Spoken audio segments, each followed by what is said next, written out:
కామన్‌గా నా ప్రాక్టీస్‌లో ఈ సెల్ఫ్ మెడికేషన్ గురించి నేను ఫేస్ చేస్తున్నటువంటి క్వెషన్ ఏంటంటే, ఎందుకురా అబ్బాయి సెల్ఫ్ మెడికేషన్ యూజ్ చేస్తారంటే, అబ్బో! మీ దగ్గరకొస్తే ఫీజు తీసుకుంటారు, టెస్టులు చేస్తారు. అదే మందుల షాప్‌కెళ్తే 2 మందులు తీసుకుంటాం. తగ్గిపోతుంది అని అంటారు. కానీ అది తగ్గకపోతే, ఇబ్బంది పెరిగితే చివరికి మళ్ళీ నా దగ్గరికేగా రావాల్సింది. ఈ కామన్ థింగ్‌ని ఎట్లా మిస్ అవుతారు? ఎట్లా మిస్ అయిపోతారండి ఈ కామన్ థింగ్‌ని? సెల్ఫ్ మెడికేషన్ ఎప్పుడూ డేంజరస్ థింగ్. ఒక విషయం కామన్‌గా ఆలోచించేసేయండి.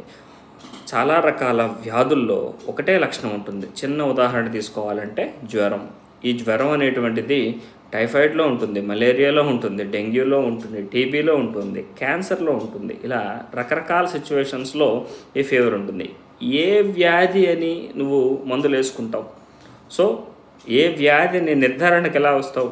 టెస్ట్ చేయాల్సిందే కదా! టెస్ట్ చేయకుండా ఈ సిట్యుయేషన్ ఏమన్నా నువ్వు దివ్య దృష్టితో ఏమన్నా చూసి నువ్వు కానీ డాక్టర్లు కానీ ఐడెంటిఫై చేయలేరు కదా. ఓకే, ప్రతి వ్యాధికి ఒక పెక్యులర్ సిమ్టమ్ ఉంటుంది. సిమ్టమ్ చూసుకుంటూ లోపల కండిషన్ ఎలా ఉందో చూసుకుంటూ మందులు ఇస్తే అది నీకే ఉత్తమమైనటువంటిది.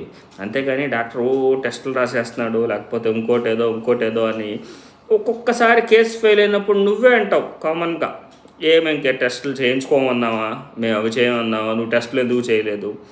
ఎందుకని డాక్టర్ దగ్గరికి వెళ్ళి అవసరమైనటువంటి పరీక్షలు చేయించుకుని మందులు వేసుకోవటం అనేటువంటిది సర్వత్రా ఉత్తమం. అంతేగాని నీ ఇష్టం వచ్చినట్టు మందులు వేసుకుంటే సైడ్ ఎఫెక్ట్స్ నువ్వే అనుభవిస్తావు.